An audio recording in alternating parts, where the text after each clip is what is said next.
Exodus chapter 20, verse 7. Uze ungafumane ulibize igama likaYehova uThixo wakho, kuba uYehova akayikumenza omsulwa ofumana alibize igama lakhe. Ngazokalisikele. Sisajonga imithetho ukuba yayisithini na nesizathu sokuba uThixo anikeze abantu bakhe umthetho ngazokalisikele. Nokuba ibonwa kanjani na kwicala leNew Testament. Ithi ke ngoku uzungafane uthini? Ungafane ulibize, ungafumane ulibize igama likaYehova. Isizathu sokuba uzungafumane ulibize intoni? Kuba uYehova akayikumenza omsulwa ofumana alibize igama lakhe. Niyayibona uba ithi iBhayibhile masingaphinde sibize igama likaYehova? Oh, ayitsho. Abekho besithi itsho nyani? Ngoba ingathi no ewe ngifuna uphuma kwalapha. Kazokolisikele. Ithi iBhayibhile singakhe silike silibize igama lenkosi? Xa ithi singafumane silibize. Umahluko ukuba kuthiwe ungalibizi igama lakho.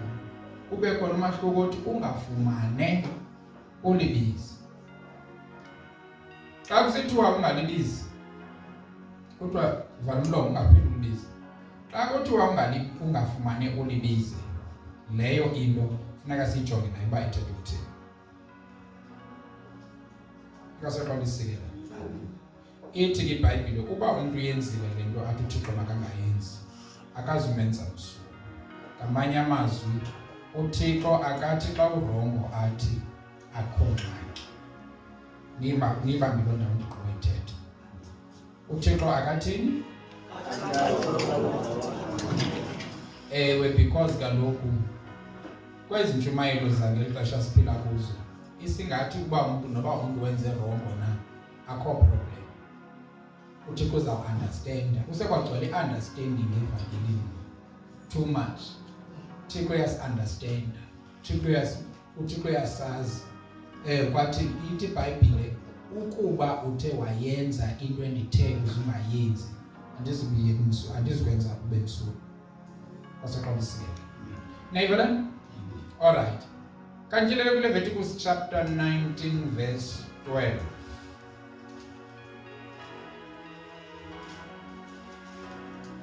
Because Deuteronomy chapter 5 verse 11 uthetha kwalento inye ithethwa Exodus chapter 20 verse 7. So Leviticus chapter 19. Leviticus chapter 19 verse 12. Ize ningalifungi igama lami lixoka. Mamela. Kaloku kuthiwe uzungafumane ulibize ne. Safumana uba xa kusithiwa ungafumane ulibize akufani naxa kusithiwa ungalibizi. Kodwa sisengxakini sithi Jesus andithi and akuthiwa simoshile ngokwenjenjalo. uNothixo uthi ndibize ngexesha lembandezelo ndiphila nguwe uze wena undizukile. So kangathi uThixo athi masingalibizi igama lakhe. Xa uthe ningafumane nilibize. Nange ngokufuneka sijonge le ndawo uba xa sithi ningafumane nilibize uthini kanye kanye. Uthi ze ningake nilinde nifunge igama lam nizazi lokuba niyaxoka. Ithini? Verse 12. Ize ningalifungi igama lam lixoka. Ize ningalifungi igama lam nitheni? Nixoka. Qhubeka nje. Ungalihlambeli igama loThixo wakho, ndinguYehova. Amelani, zimbili izinto. Number 1, ungalifungi igama lam utheni? Kokungafumane ulibize igama lenkosi. Sukuthi uyazi uba ayikho le nto ithethayo ukuthi ndinyanisile yini through God. Hey, ngithe ungakulinge ufunge igama lam uxoka. Nivile ndithetha? Nivile ndithetha? Yes. Because uThixo akasikwenza msulwa, utshilo kaloku verse 7 wa-Exodus. Uthi akasikwenza msulwa uba ke wathi uxokeni kwakho ubhambulele egameni likaThixo. Hayi, ngiyayazi le nto. Yazi nendlela ukuthi xa ndimqonda umntu uyaxoka qha amadoda akho ngxaki. And uxoka apha kum ndimbuze into yoba even noba unoma phambi koThixo ubuzayithetha le nto ithethayo. Ndayiyeka uyitsho loo nto leyo ngoba ndabona into yoba kukho izikheleli ezazivele zithi ndingoku ndimazi kakuhle ndide ndiye kuloo ndawo njena bendimazi uyaxoka bendifuna nje okuba akathi athulo kanye. But ukwinto ezivele zithi ewe. Ngoku ke ndiqonda uba ukuzama ukusindisa le nto lena kungade ifumane i-punishment. Kungcono ndiyeke le nto, ndayiyeka abazalwane. Lana ndisafane nindi. Enoba abandaziyo ndandikhe nditsho ngaba ababedibene nam kudala. Ndahambe nam ndayiyeka. Inkathazo. Ucace gca uba uyaxoka kodwa uzawuthi umbuzo uba even noba bendinokuthatha ndithi xa ume phambi koThixo uzawuthetha kwale nto ithethayo. Uvele ubone into yoba unenyawo lisemseleni. Lisemseleni ngqo. Kose xa lisikelele. Ithi ungakulinge ufunge igama lam uzazi uba uyaxoka. Xa isithi ungalifunga uxoka, ngamanye amazwi ke ngoku uxokelani xa usazi uba ungaze kufuneka into yokuba ukubhekisha uxoka kwakho. Yile nto uYesu qha. Uxokela ntoni because ekuxokeni kwakho wasiyama. Ngase xa lisikelele. Lwasi sithi uxoka usindisile. Kube kusithiwa uyise wamaxoki nguSathane. Ngamanye amazwi uthi wena uSathane ngumnina wakaThixo. Because kaloku xa uzawuthi ngokaThixo kuthiwe uyise wamaxoki nguSathane phinde uxoke futhi. Uthini ngoThixo noSathane? Uthi khona i-relationship ekhoyo phakathi koThixo noSathane. Xa awuzi-understand wena. Ngoba kaloku uyaxoka uthi ugqiba kwakho ngokaThixo. Then ke ngokudibanisa uThixo noSathane into ezingadibaniyo. Uyamenyelisa uThixo ngamanye amazwi. Buku-serious bokuba umzalwane angaxoki oko. Okanye bokuba axoke. Base xa lisikelele. So ungalifungi igama lam utheni? Uxoka. Ungalenyelisi igama likaThixo. Now, ukulifunga yenye into, ukulenyelisa iphinde ibe yenye into. Base xa lisikelele. Ukwenyelisa uThixo. Andithi? Ukwenyelisa uThixo ungamenyelisa uthetha into ezingekhoyo ngoThixo. Uthi uThixo njena uthetha into ezingekhoyo yamenyelisa. Umenza abantu bambone uThixo engayingeni uThixo nguye. Or wena indlela oziphethe ngayo phakathi kwabantu usogqiba uphinde kwawena uthi usindisile. Ibenza uba bathi abantu ukubusindiso lwile nto alukho, umenyelisile uThixo ngokwajajayo. Xa isithi ungakulingi ufumane usebenzisa igama lam ngoba ndizikwenza msulwa, ithetha ukuthi yeka loo nto. Niyaye? Xa lisikelele. Nimnandi xa niva. Ngathi nidangele bazalwane. Ungalifumani ulibize igama lenkosi. Ungalifuni ngakuxoka. Uxoka kwakho ungalenyelisi. Phila impilo engamenyelisi uThixo. Xa uthetha into engamenyelisi uThixo ngoba iyaxoka. Iyammisrepresenta uThixo. Kwasoqondisile. Neve le nto abazalwane. Kanifunda Deuteronomy 6:13. Deuteronomy 6:13.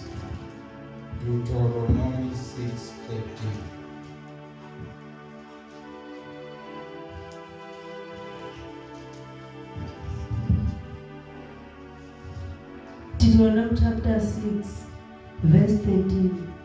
uYehova uThixo wakho uze umoyike, umkhonze, ufunge igama lakhe. Amelani bazalwane. Ithini? kuthiwa uze umthini masibe kulaa ndawo. Mamela, ulifunga nje igama likaThixo uxoka ukuba uThixo awumoyiki. Ndithi kuthini? Ulifunga nje igama likaThixo uxoka ukuba uThixo. Yebo kaloku uba ulivile ilizwi likaThixo lisithi uzungalifungi ngoba ndisumenza msulwa, ufunge kanjani uzazi uba uyaxoka? Uphindaphindela ntoni uzazi uba uyaxoka uthi andixoki? Uthi ngelinye ixesha noThixo uyandazi, kodwa uyazazi uba uyaxoka. Wenziwa kungamoyiki uThixo. Nayibona nto leyo? Ithi ke ngoku ukuba ufuna ukuba uyithobelele vesi Exodus chapter 20 verse 7, uzumoyike uThixo, ngoba ayovesi ingazithotyelwa ngabantu abangamoyikiyo uThixo. Ndifike ndiqonde uba ndiyasibona isizathu soba abantu bazama ukuyilwa imithetho kaThixo. Kubaleke ifiye kaThixo, then baqonde into yokuba le mithetho iyazibetha le ngoba iyazitsho ezi zinto. Icebo mazivele sithi kange le mithetho ayisasebenzi le.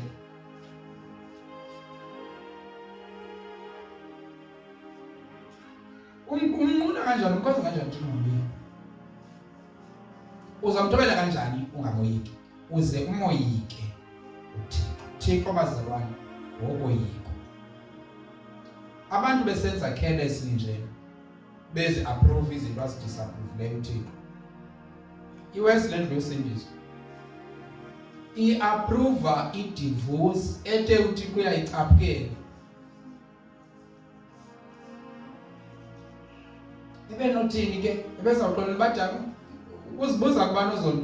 Yazi ngenye into othi xa sayibuza yonke lobu kuyiba lo muntu ukhona bayingaske umbuzo uyibuza kubani lona. iBhayibhile ithini yona? Because ithe iBhayibhile uThixo uyayicaphukela le nto. Then ke ngoku kutheni uza kwenza le nto itshatshelwa nguThixo? Is because awumoyiki. Ebethe uThixo mayingenziwe wena uthi mayenziwe. Nje aba bantu nditsho abamna balapha kanye emsinsweni bayaxoka. Undixelela iBhayibhile ithi mangaxoka. Abaxoka abantu basinzweyo man, sometimes ngibona bathi lo muntu uxoka isiphosa lona. Abanye baxoka emveni kwangoko bathi hayi akho nto ingako ndixoka ukuxoka okungcwele. Wawuthatha apho ukuxoka okungcwele? Kuphi yakhe yangcwele into engcolileyo ngenye imini? Yimani uba ukuxoka kusuka kuSatana, ngamanye amazwi uthi noSatana uyakwazi ukuzenza into ezingcwele. Awenyelisa uThixo xa uthetha kanjani? Andithi into ezingcwele zisuka kuThixo. Uthi xa ufike enkonzweni ke ngokuthi wena wedwa uyiSatana ndini. Mamela, utsho kanjani uba yena yedwa aphinde futhi into eziphuma kuSatana zikwangcwele nazo? Uyanqangasa futhi wena wedwa uyingcwele, emveni kwangoko uphinda futhi uyaxoka uthi uxoka okungcwele. Kodwa uvile uYesu Kristu yena uqobo lwakhe sithi amaxoki anoyise nguSatana. Ngamanye amazwi ke ngoku uthi wena kuthi uSatana naye uyakwazi ukurelease into engcwele. Uthi uxoka ukungcwele. Yes. Uyabona le nto lena? Amanye akaka, amanye sweet, umthombo umnyewe. Kuthiwa wonke ngawo lo mthombo uyiwani. Iyenzeka lona? Kuxolela ntoni nangabazalwane? Okanye kuyekiwe ngoku? Okanye uzawuyekwa ngoku? Yekeni ke ndibambe nam sisaqhubeka sisafunda. Ungasoqala isikelele. But ungakulingi uxoke uThixo. Ungasoqala isikelele. Niyayivele ithi moyike uThixo. Ithi ke yona ke ithi Deuteronomy chapter 6. Ufunge before ufunge ngoThixo. Qala uthini qala? Umkhonza. Then ubuyamoyika uThixo uyamkhonza ungafunga ngoThixo. Uyivile yona iDeuteronomy itsho kanjani? Ithi ungafunga ngoThixo uba ngabantu uyamoyika uyamkhonza. That is ungathi ngqina lam, ungatsho uthi ngqina lam kule nto uThixo. Ubuyamoyika uyamkhonza. Sizawuva kodwa siqhubeka nje. uba ithini na le ndaba. Inkosi ekholisile le. Neyiva le nto bazalwane? Okay. So, ukuba ngabana uThixo uyamoyika, mthini? In fact, moyika uThixo sogqiba uthini? Umkhonze umfundi. Sizava uYesu ke nakuba uzileka kanjani ezindaba. Because kufuneka emveni koba sive iTestament endala uba ithini na ngokubhekisele kule ndaba. In case kuthiwe usushumayela ukhumbula mfundi mshumayeli. SikwiTestament entsha. Le yeTestament endala. Chapter 5 kaMateyu verse 33 uthini?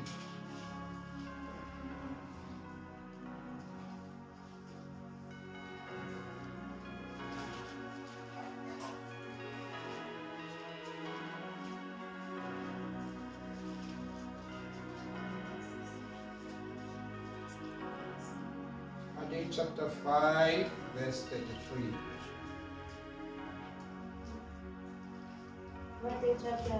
Chapter 5 verse 33.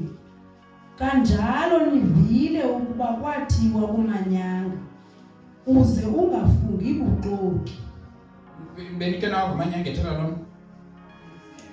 Yes.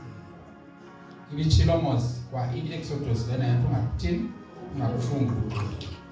Ngamanyanga ke iExodus. Qhubeka. Wakuthi uzifeze enkosini izifungo zakho. Ngamanye amazwi make sithi uyawuthi uzifeze enkosini izifungo zakho. Uyaqonda?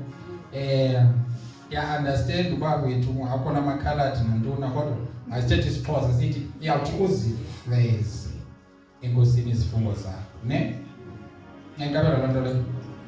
Ngamanye amazwi uba uthe uza kuyenza into uyakhumbula uba ithe moyike uYehova kutsho kumanyanga kwasogqitya kwathiwa mkhonzi then ke ngoku ungafunga. Andithi now i-explanation yale nto ithi uthe wafunga uzawuyenza into ethile uzothi ke ngoku uyifeze loo nto kuba kaloku kusitsho umangelwe yinkosi ukuze uprove into yoba kum wakho nyanisile. Ngasoqalisile bangapha abantu abathi nzaba nje basekuba bangenje njalo.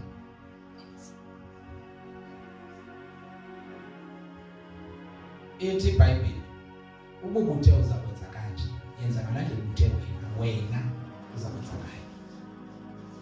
Zifeze enkosini izifungo zakho. Nivela njani? Nivela? Alright. Qhubeka. Verse 34. Ke mna ndithi kuni. Uyayiqonda into yoba yona ithe uverse kuDeuteronomy 6:13 moyika uYehova ngamanyanga ke lawo. Usogqiba uthini? Umkhonze then ungafungi. Because ngoku ubufungile unale nto kuqala uzawuyenza le uyifungile uzawuyenza. Andithi uthi ke uYesu xa icacisa le ndawo uthi ithi kumanyanga yithi ubufungile uzifeze izifungo zakho. Nantso yona nto ithethwa yile ndawo. Aphinde uYesu ayiqonde ngoba nami bendikhe ndathi ndandikade ndisithi ungayithetha nale nto phambi kukaThixo. Ndayiyekiswa kuba ndibona abantu umntu eqoka nje ndimbona uswini nayo ucace into ucaca nembali namadolo uba uyaqoka kodwa isimanga athi nomntu right. Uthi uYesu ke ngoku 34 uthi ke mna ndithi kuni maningakhe nifunge nto. Mna ndithi sanofunga bazalwane. Uintroduce kwabantu uYesu. Ingxaki uzawufunga lo mkokotelo basethi bangayenzi le nto ayifungileyo. So uthi uYesu kubhetele ungabulingi ufunge nto. Neka uprotector lo mntu uzawufunga kodwa uyazi into yoba akaziyenza le nto ayifungayo. Uzungafunga uthi nakanjani. Ukumva umuntu athi nakanjani. Nakanjani. Ukumva sithi nakanjani.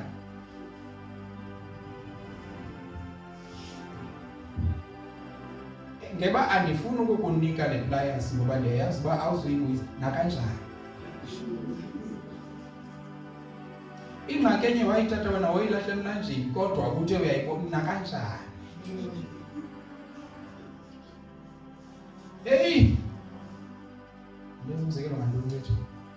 Mhlawumbe ndithi ubuthatha imali komnye athi lona ngemini ethile ndizayisebenzisa le tana, ngoku ndiyonqena ukunika yona, yiyo yodwa eshiyekileyo and nayo izawusebenza ngemini ethile. Isapha ngoku ndisebenzisa kumna kanjani ngala mini, iyabuyela kulo. Uyaqonda uba uthenda kanjani? Ngamanye amazwi wenze ntoni? Ufungile. Hayi ndizama nje u-expanda le nto yezifungo. Nakanjani? Uyambona kanjani wakho? No, xa uzazi into yoba ikhona i-possibility yoba uzukwazi ukuyenza le nto bazalwane kaloku ilula, ndingaze ndingakwazi ukukunika. Uyaqonda? Uba utshilo akho mntu inangxaki kuloo nto leyo, ndingaze ndingakwazi. Unakanjani lo umosha izinto zonke? Ngoba unakanjani yindlela esifunga ngayo. Uyaqonda? So uthi nakanjani uyazi uba akuzuba nakanjani into. Sothi uzawuyenza into uzazi kakuhle uba awuzuyenza. Sothi uzawukhathala uzazi umoya wakho awukhathali. Une-record longakhathali. Engafuni ukuthemba nje umuntu akakuthembi ngenxa yoba awufuni ukhathala umuntu wakho. Athi ke ngoku futhi athetha kakuwa ngabuhle bebantwini athi andifuni ukuba uthathe le nto kuba ndiyakwazi uba umoya wakho awukhathala uzuphinde uyizise uzoyazi into abithetha kuyo. Nakanjani? Xa udibana nayo phandle nakanjani? Ukuze into yoba lona kanjani wakho bethetha le nto ndiyibona apha inerusi mhlawumbi. Yithule bethe uzayibuyisa nakanjani akayibuyisayo. Xa udibana nayo le nakanjani? Uyibona uba tyhini uba le nto ilele nakanjani le nto. Ubuze uba lona kanjani bethetha le nto. Yho. Uyayiqonda uba umoshe le nto ubuyithethe apha. Amelake. Uthi uyesu ungavele ungafungi because siyakwazi imeko yakho. Uyeke. Ngoba awulunganga, ngoba andilungi. Yebo kufunga. Kwasokwalisile. Uthi in 35. Ngizengigqibezela. Ke mna ndithi kuni maningakhe nifunge nto nokuba lizulu, ngokuba yitoni kaThixo, nokuba lihlabathi eli, ngokuba sisihlalo seenyawo zakhe, nokuba yiJerusalem, ngokuba ngumzi wokumkani omkhulu. Ivile le sufunga kwanto nayiphi nocimba afana ungayifunga sukuyifunga sukonela nje ungafungi ngoThixo uthi uThixo angaba lingqina lam. Ukumvotsha ixesha uThixo angaba lingqina lam. Ukuqonda uba kose nofela azibuza balingqina lakhe naxa sexoka ngoba uThixo akabungqineli ubukhulu. Uthi uYesu ungqinela lolu unyaniso. Nayiva ne? Uzungafungi ngoThixo. Ungafungi neJerusalem. Ungafungi netroni yakhe. Vele yeke ufunga qha.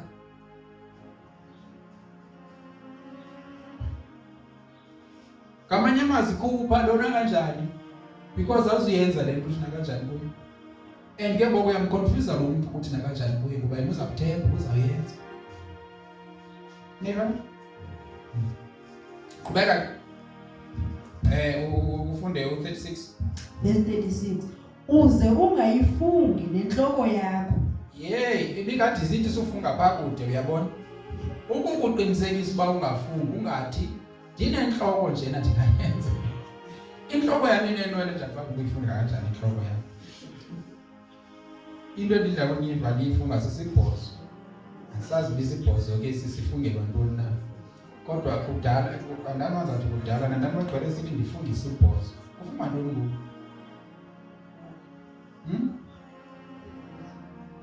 Ufumama ke okanye. Niyaqonda? So ungafungi leyiphi into ke efungwayo ngathi ithi enhloko ithi hayi ungazifungi nawe because awuzazi nawe.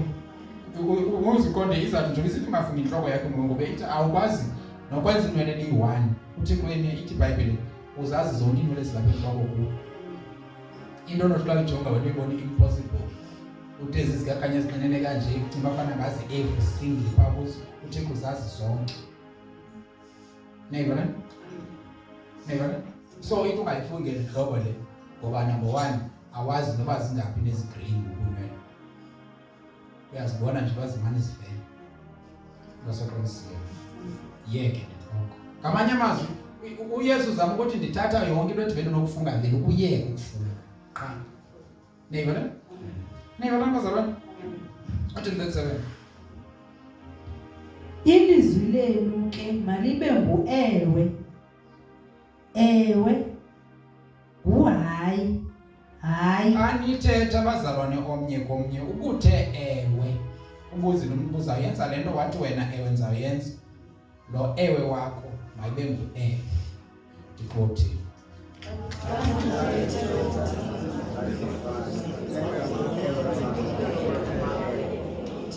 Nguwe lo uthe uzawuyenza lento ndithi. Ubuzi lo mnye uzawuyenza wathi wena ewe. Ithi ke ngoku lo ewe wakho mayibe ngubani? Mayibe ngu-ewe. Uzawukwazi ukuyenza lento? Hayi. Andiziqondi uba ndizawukwazi uyenza. Lo hayi wakho mayibe nguhayi. Okanye ubuyile kule ndawo awuzikwenza ngale ndlela abanye benza ngayo le uthi uya kuyo. Uthi wena ufuna ukuhamba uyoba sendaweni ethile nabantu esibaziyo babenzi kakuhle. Awuzuthi ufika kwakho wenze lento bayenzayo nabo. Hayi ndiyazazi uba ndingubani. Uzuthi xa ufika ke lo hayi wakho abe nguhayi. Okwakuzazi kwakho ungubani, ube ukuzazi kwakho ungubani na. Ngoba ubhokele nje into ufuna ukuya kule ndawo erong. Otherwise lento uthi uzawuyenza uzuyenza. But if uzama ukuthobela eli lizwi uewe wakho mayibe ngubani? Mayibe ngu-ewe. Nayivale? Nayivale bazalwane? Yonke lento icacisa ukuba sulithini igama lenkosi verse 7. Sufumane ulibize. Sulifumane ulibize igama lenkosi. Nayivale? So uba ke uthe wathi uyalibiza uewe wakho mayibe ngubani? Mayibe ngu-ewe. Neqonda lento? Simamele uYesu ke ngoku yena ezama ukuba akazama uyasixelela into yoba ithetha ukuthina. Uthe mos uYesu akazange azochitha umthetho xa uzokuzalisekisa, uzokusibonisa uba eyona nto ethethwa umthetho yintoni na ngaphandle walithethwa ngabaFarisi. Usisusa kwi-understanding yomthetho yabaFarisi usifaka kwi-real understanding yomthetho. Ubuthetha uthini umthetho? Neyibona uthini pha kuMateyu 7:21.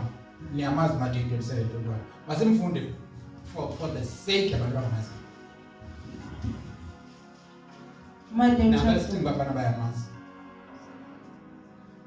Matthew chapter 7 verse 21. Ukuva nokwenza ilizwi. Yithi ukuva nokwenza ilizwi. Verse 21. Asingabo bonke abathi Nkosi Nkosi abaya kungena ebukumkaneni bamazulu ngokwenzayo ukuthanda kukaBawo osemazulwini. Manje bazalwane. Ithi into ethethwa ngabashumayeli probably 90% wa. Into ebalulekile ukuthi umamkele qha uYesu.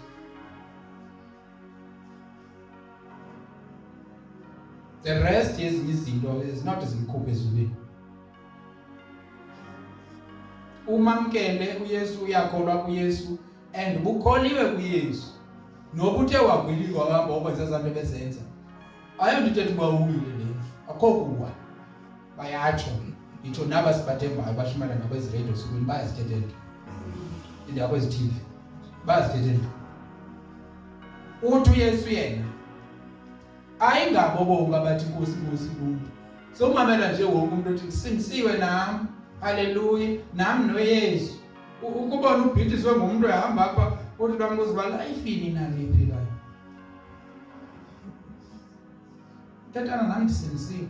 okanye akubuze uba kutheni wena uphila kanje nje ndisindisiwe ingxaki yoba ndisindisiwe yomngxaki ndisindisiwe into edala ukundibona ndisenza kanje izinto ndingazenzi ngale ndlela usenza ngayo ndisindisiwe nje nam into lesipesha nam ndisindisiwe uzawuthi naye usindisiwe andithi nawe ke ngokuqale ukhawe mina ndibesizwa ngayedwa ke masilene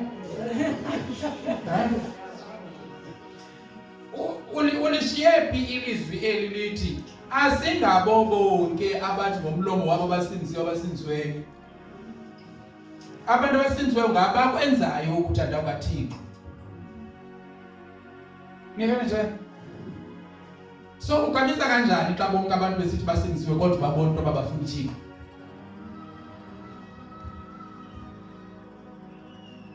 Ngiyabona nje. Do you understand asifani Samuel singabantu ngokwendlela into esizibona ngayo. Ubhetele wena usakwazi ukuthi ndimbone uba akayenzi lento lomuntu lona qha ndimnyamezele. Yabona mina andikwazi ukumnyamezela. Ndimshiya pha lento ayenzayo. Ndiya understand ke ngabanye abantu ngokwe-characters zethu uyakwazi ukumnyamezela. Ungakwazi ukunyamezela ngiyeke ke ndithe ndive into yoba uthetha ntoni. Hayi mna eJoburg zandikwazi ukubanyamezela abantu bakajonga kwenza ntoni na bendenze enkonzweni wenzani abantu wenzani hey wabamo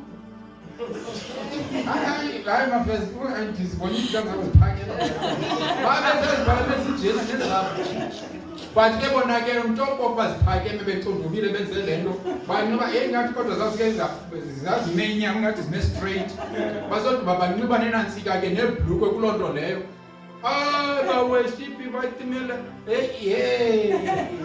yonke into andazingaqhubeka ntoni na kwathi omnye sathi ndiyabona umfundisi wakona yes Jesus kwangqubeka esitapi bathi bajitshisa yo sorry niyayibona le futhi waphitileka ndaphuma emveni kwabo ndaqonda yeyi kanti bendingaphinde ndibona umuntu esiyiwayo ekunzweni ndisakazobona abantu bawayo ekunzweni kwaseqonisikele niyayibona bonke zandizazi noba ndisenkonzweni noba ndiphi akhona ndathi andikhonzi abashiki kwaseqonisikele abashiki nento ingakandicompromiseli mna ndenzi ngathi ndiyayibona into yenzayo xa ndingayiboni uba ndiyibona ndiyiboni qha ke ngcono zivele zihlukane kwaseqonisikele and bungandibuzi uba ndimngene into ndizakuxelela uba indlela endiza ngayo izinto ayiyona ndenza ngayo so ndiye ndabona ukuba asizungqumana thina soyitho niyabona so ayingabo bonke abathi inkosi andazi noba bokuleyo ndawo nalena ndeva kusithi uyabona ke intshumayelo yokuqala njena i-encouragement yokuqala abantu abalapha bayane bafumana ii-partners batsho uyakhotripha apha bazalwane mna into nale yinkuthazo yokuqala endiyivayo lena xa ndingena apha kwabazalwane uba xa ufumene apha ungayifumenanga ipartner ndandiyanga ufuna partner yingxaki kosoke ndandiba ndizafumana uyesu sike ndaintrodyuswa upartner ndaphuma ndingekayifumani ipartner inkosoqolisikele niyabona asingabo bonke abathi umnkosi abazakulila bazakuthi bazakubuza bantwana so masingabhobanini bazalwane ngabantu abathi basindisiwe babe bengasindiswanga actually xa isithi usindisiwe makabe usindisiwe nyhani sithi me-finish abantu abavutayo enkozweni basogqiba bavabule paphandle kuzoqolisikele asinga kutsho uyesu niyeva bazalwane Kubani uthele? Yes. Ayondlela endiyibona ngayo, indlela ebona ngayo. Ukumbe umuntu bempela endlela ba uThixo kumele. Kaloku wena indlela ebona ngayo. Hayi le ayondlela ebona ngayo. uYesu uthi ayingabo. Yini? Asingabo bonke. Nathi ke mama siyithanda ngale ndlela uyesayithanda ngayo ayingabo bonke. Sokuba lisikele. Neighbor, so manje asikopanisa lo 22 ka 22 wa chapter 7. Verse 22. Baninzi abayakuthi kum ngaloo mini, Nkosi, Nkosi, sasingathena egameni lakho saprofeta, sathi egameni lakho sakhupha iidemoni, sathi egameni lakho senza imisebenzi yamandla emininzi.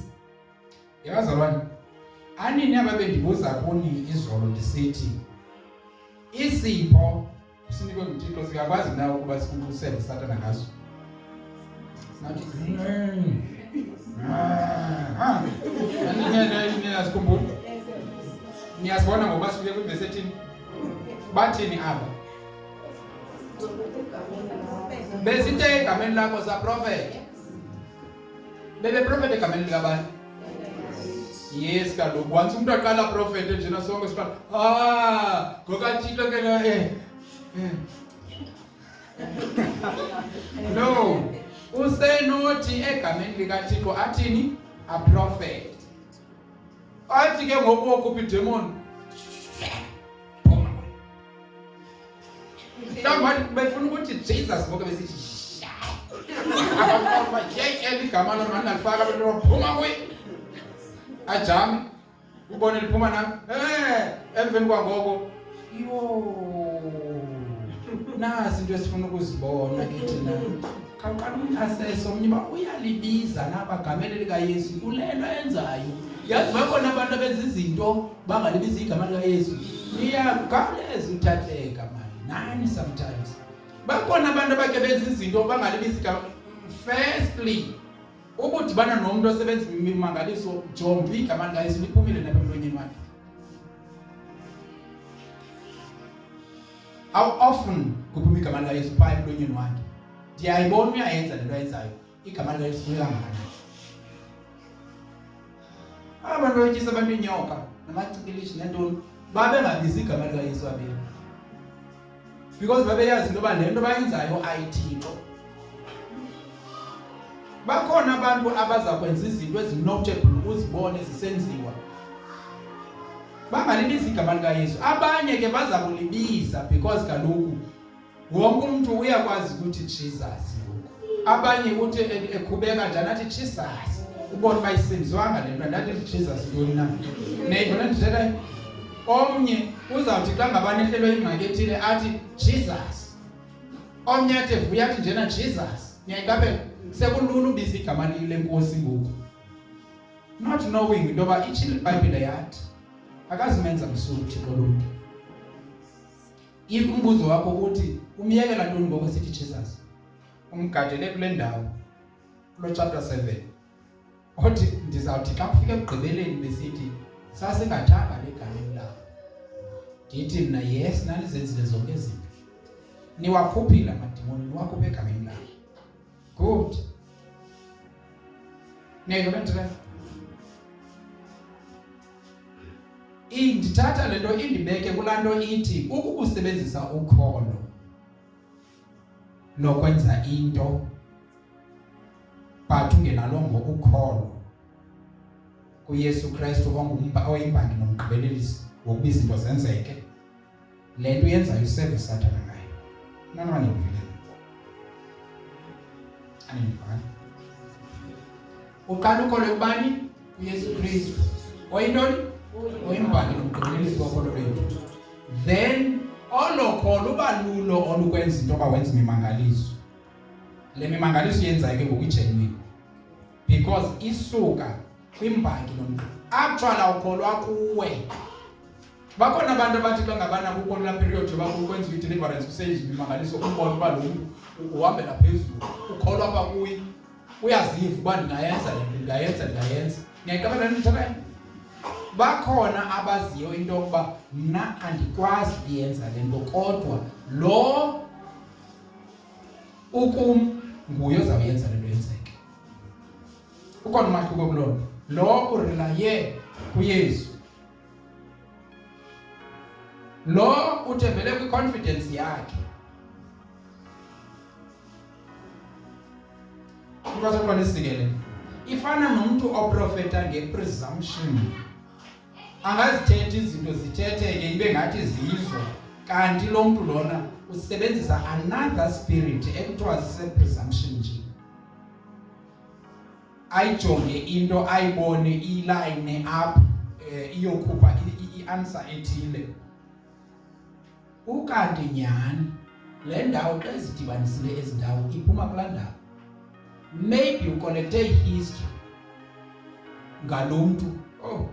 Uconnecte into nembali, wakhangela imbali as much as possible ngale nto, emveni kwangoko wayazi into yoba xa ihamba kanje nakanje ungaze iphume le nto.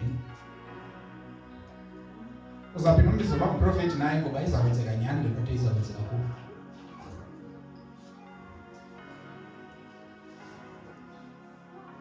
Nivene nto leyo. Babe bekhona aba bona bathi ndizawumamela uThixo uthini, ndive le nto ethethwa nguThixo, ndi-acte kule nto ethethwa nguThixo. Abo sibabona kanjani? Ngokokuba istep nestep abasithathayo basithatha ngokwelizwi. Akakathi ekwenzeni kwakhe ukuthi ilizwi kodwa lona leyikhama ngeyayenza yona. Kulapho sibazi khona ke ngokuba aba ke ngoku ngabakaThixo.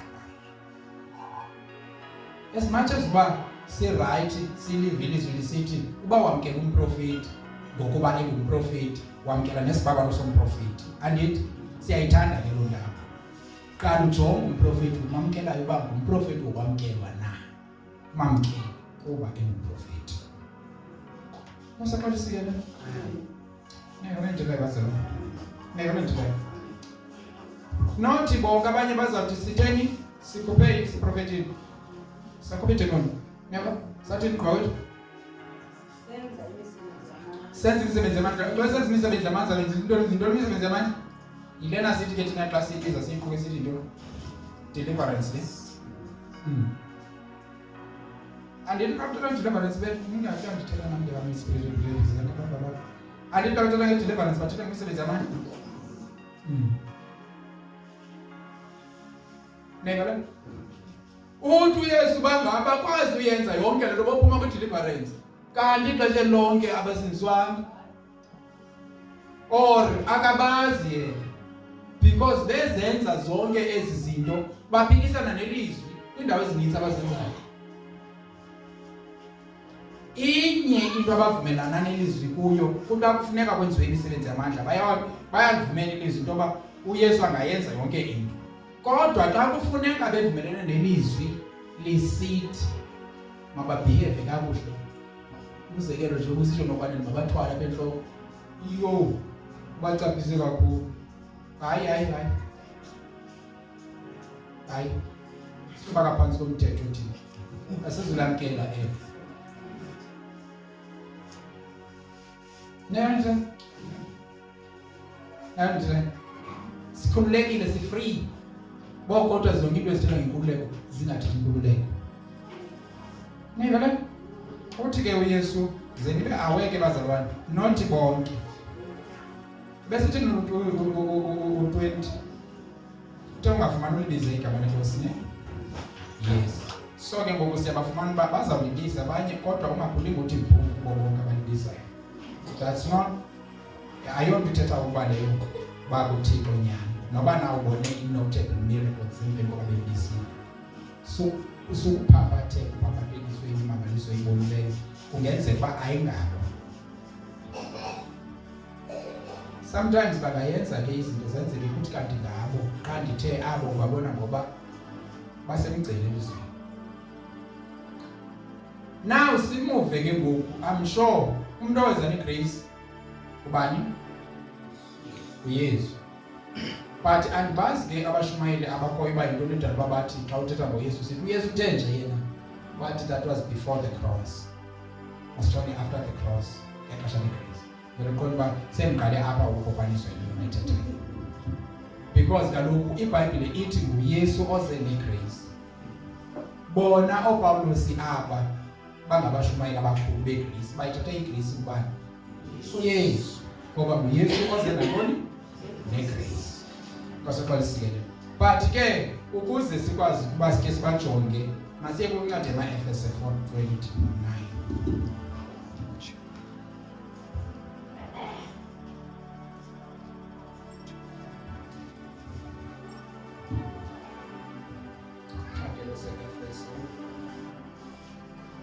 4:29. Kwasekwalisikele.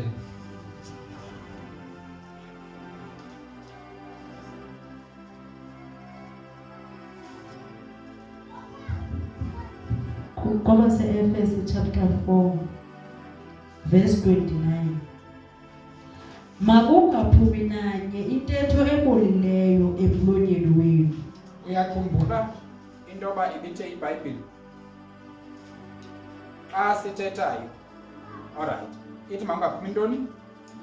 Intetho ebolileyo. Uyakhumbula uYesu Kristu ebethe chapter 5 kaMateyu verse 37 ithini? Intetho yenu mayibe ewe ewe, hayi hayi, ne?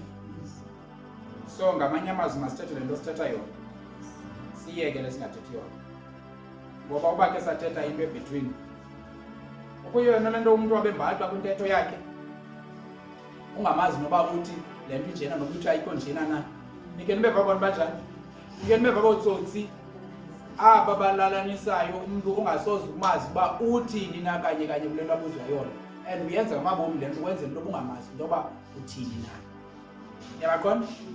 So ithi iBhayibhile ke ngoku uthi uPawulos intetho yenu mayingathini yona?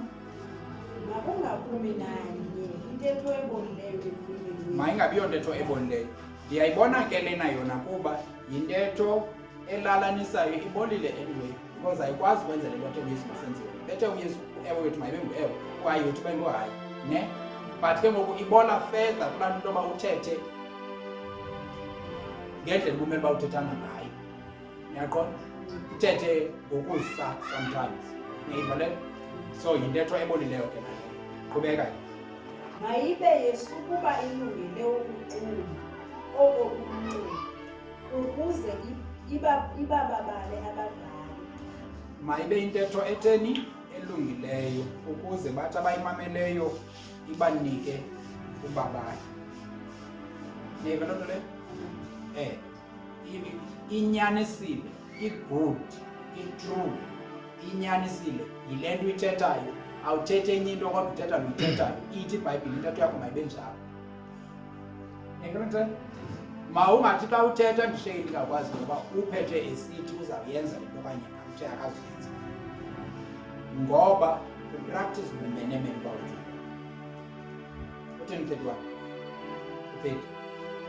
Kananjalo musani ukumenza buhlungu umoya oyingcwele kaThixo enathi kuye nathwini. Uba niyaqhubeka nithetha nakanjani na, lena ke yona ke isifundisa ngako konke ukuthetha kusukela kulaa ndawo into yoba uewe wakho mayibe nguewe, uhayi wakho ube nguhayi.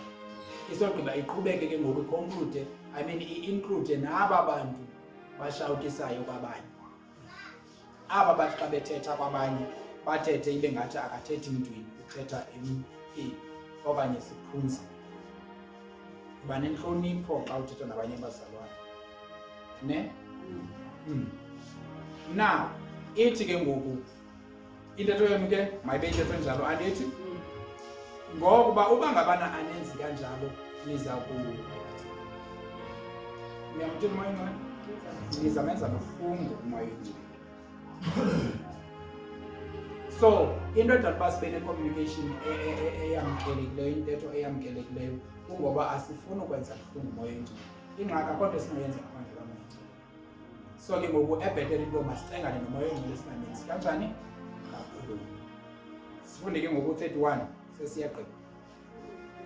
Enaqiniselwa imini yenhlawulelo. Umoya oyingcwele esaqiniselwa ngaye for imini yenhlawulelo. Mamelani bazalwane, ngoku sasisanika umoya oyingcwele, sanika umoya oyingcwele andithi, then uThixo usitywinile, usitywinele imini yenhlawulelo, andithi. In fact xa isitywina esitywinela imini yentlawulo uThixo masiyabazi abantu abangabakhe ndithi aba bantu abaziba ngabakhe uyabatywina abatywinele imini yentlawulo. Uyayiqaphela? Ayazi into yokuba abantu basilishile kwaseqwalisikele. So usisilisha ngomoya oyingcwele. Umntu onomoya oyingcwele ngekho akunzimanga ukumnqanda because naye xa uyaphazama naye number 1 uzawuphazama. But xa ephazamile akuyonkwanga ucaba nizawulwa usithi irongo lento yenzayo abesithi mna ndibona into irongo. Unjalo umntu onomoya oyingcwele akangomkankanga. Uba uphazamile uyavunywa ayikanti yiqondisha. Yayixolisela phinde kumuva kuye phambili umntwana it's because utywiniwe ngomoya for imini yentlawulo, the day of redemption. That one? Verse 31. Makukhweleliswe kuni bonke ubukraka nomsindo nengqondo nengcwalo nonyeliso ndawonye nolunya lonke. Uyayikhumbula uba bekuthiwa linganyeliswa igama lenkosi? Uthi ke ngoku no-Graceman makukhweleliswe. Xa usithi makakhweleliswe akuthethi into yoba makukhweleliswe emotweni, uthetha into yoba makususwe kuni. Imisindo mayisuswe, niyeva? Ubukraka mabusuke, kungathi kanti unomntu oqondayo into yoba ndimginyi. Into ongayiginyiyo yinto ekrakayo mos. So ubuthi umginyi unobukraka ngokubhekisele kulaa nto, andithi? Yes, ucinga kakubi ngayo. So suba nabantu otheni ngabo ocinga kakubi ngabo. Basoqwalisile ukuthetha kakubi nolwenyeliso. Umntu ke akake onyelisa omnye umntu. Umntu ngathi ayoko lwenyelisile onyelisa uThixo. Umonyelisa kanjani uThixo? Besesixelelwe kaloku sathi uThixo uyakwazi xa sithiwa ngomonyelisa it means umonyelisa ngendlela owenza ngayo. Ungulo mntu une-bitterness. Lo mntu une-root ye-bitterness utyala ubukraka phakathi kwabazalwane. Yindlela owenza ngayo ke leyo yonyelisa uThixo leyo. Nyani? So uya kulaa nto ebethe uThixo uzungafumani ulibize igama layo. Sazubona ke ngokuba uthetha uThixo esithi uzungafumani ulibize ngoba uzibenza. Wathi ukufumana ulibize yilaa into yokuba wenyelisa. Uthi ayikukuthi njena Thixo espacing awufumana ulibize oko zonke izinto uzenzayo zinganqandanayo noThixo ukwenyelisa igama likaThixo. Utheke uchapter 20 verse 7 ungakulingi ufumana ulibize because ngoba uzikwenziwa msuku. Ngoba uba uyazenza zonke izinto zirong uphinde futhi uclaim into yoba unoThixo ubiza uThixo kakhulu ufumana ulibize igama lakhe and awuzikwenziwa msuku. Basoqwalisikele niyazi bapha izinto abazalwana niyazi bek uyazi uba umntu othabe noyolo angabani izinto ezikuqu lona utazi. Basoqwalisikele xa nicinga ke ngoku niconcluda sikhululiwe kulo mthetho kanganto uba ngoku singasike sithi uba sifumane silibize igama likaThixo uba siyathatha. Andithi uthi uYesu yena uba gayithele phaa ngelaxesha lomgwebo wabazawuza bendiyaza besithi akuphi idimoni khangela wakhuphe nyhani emhlabeni. Abanye besithi lenzo athi phuma ngapha sandakwazi nobaziyo because wenze yonke le nto bendithe makungenziwa yona despite uba usenza imisebenzi yami usenza lezi ubuqhubeka uzenza nezi ndithe andizifuni. Therefore awungeni xa simamela umntu weGrace uthi khweleliseni le nto zisuseni ezinto kuni. Uba niyafuna ukungena kweli likaThixo zisuseni ezinto. Basoqwalisikele zisuseni naye ndithi ke mna ke uthi ube noyona ube uyazisusa into uyazisusa. Basoqwalisikele isayensi somandla